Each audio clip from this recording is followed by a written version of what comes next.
How did you use new media technologies in the construction and research, planning and evaluation stages? Jamie? Yeah, I guess the first stage was the research phase.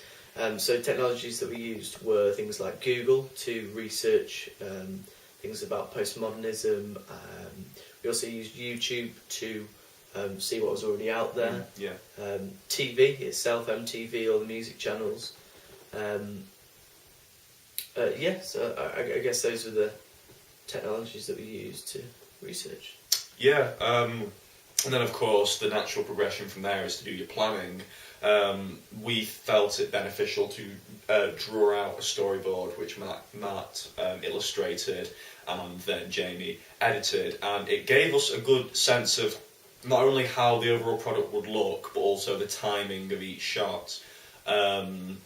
What followed this was then a Facebook group which we used as a platform for discussion, brainstorming. The Facebook group was actually how we originally came up with the idea for the song, because it featured each of us posting our own choices, our own, like, the songs we liked, and then actually settling on the final idea. So it gave us opportunity to discuss outside of the classroom. You know, let's say we didn't have time to finish talking about something in lesson. That wasn't the end of it. We could then go home and chat online to further our discussion. And it's a great way to use technology as well, because Facebook was a really good tool to use. Yeah, you could upload documents as well as pictures and videos and all that.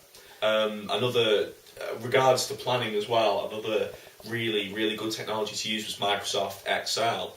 The Excel package to create spreadsheets, because we used this to create a Gantt chart, and through this Gantt chart we were able to plan effectively the times when we were going to shoot and develop each part of the project. For example, we set up three chunks, which is obviously research, planning and the construction of the video. So we'd set, a date to have this finished by. And that allowed us to manage our time effectively, create deadlines and stick to them.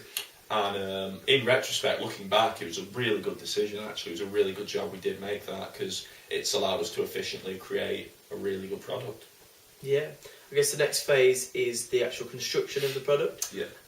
The main focus, I guess, would be the camera. We used a new camera that was funded through school. It was HD. We also used it a little bit in the planning phase when we went to the locations, just so we could get a really good idea of what the locations would look like on film rather than just through our own eyes.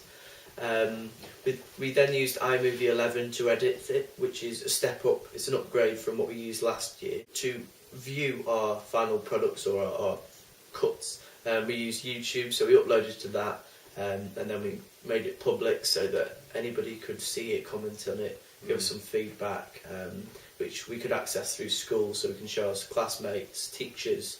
Then finally is our evaluation, where we kind of brought everything together. We did some filming, then we just kind of edited it together using the iMovie again, using Facebook for feedback, YouTube for feedback, just kind of bringing in all the information we needed and then just putting it all together. And taking the time to look back and reflect on what we're doing. Really analyse what we did. And then just put it together for a DVD. So that How effective is the combination of your main product and ancillary texts? Jeremy, is it alright if I go get a drink?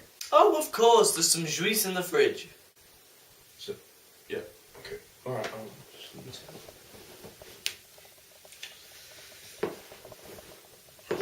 for your question.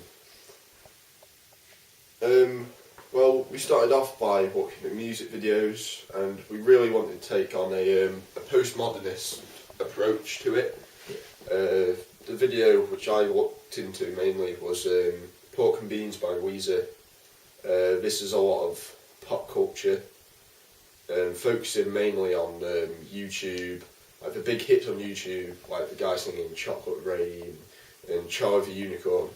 So obviously that's aimed as well at a specific audience, which is mainly our generation, but the kind of pop culture was something that we found really interesting.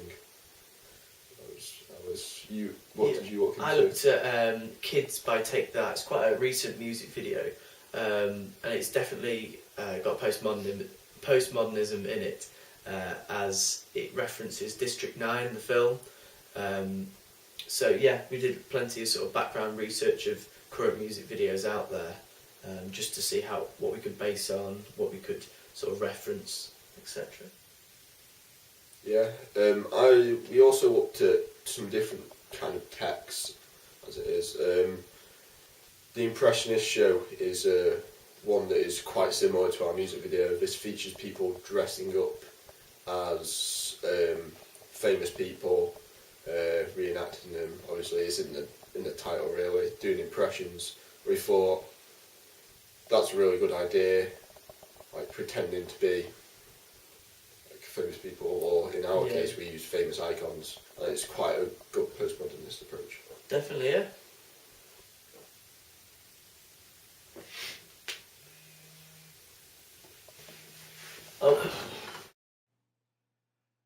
We started off by creating a brand identity last year when we started AS of JTM Productions. You'll see across our work it's all capital J, capital T and capital M, and then lowercase productions. This can be found across our music videos. It's on our digipacks and our adverts such as posters. We find that our digipack will also sell a song and attract the audience because it's quite minimalistic and quite quirky, and this differs from the kind of the usual CD covers that you'd find where they have a lot of artists come in and do concept art maybe. So we found that something different is what the audience wants. And we also, the digipack also communicates the genre of the music video and the style of the band, because it's the whole mise en scene is very 80s. You've got the glasses. It's just all really relevant to that time.